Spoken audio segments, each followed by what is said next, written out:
आखिर कौन सी गलती कर बैठी ज्योति सिंह की दर दर भटकना पड़ रहा है। इन कभी सोची भी नहीं होगा कि इतना हमको दुख का सामना करना पड़ेगा और दर दर भटकना पड़ेगा। आखिर कौन सी गलती ज्योति सिंह कर बैठी। कहा जाता है ना कि घर के कोई ऐसा व्यक्ति हो जाता है कि आपका खाना खाएगा लेकिन आपका थाली में ही छेद कर देगा। वैसा ही कुछ ज्योति सिंह के साथ हुआ।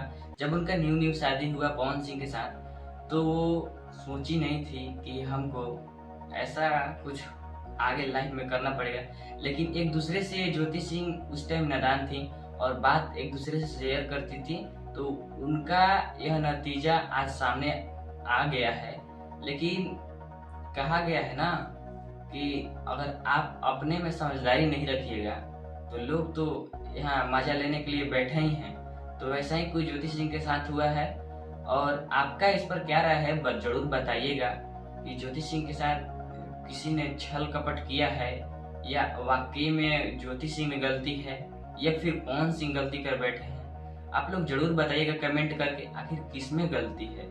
और ऐसा ही हम आप तक वीडियो पहुंचाते रहेंगे। हमारे चैनल पर न्यू है तो चैनल को जरूर सब्सक्राइब कीजिएगा।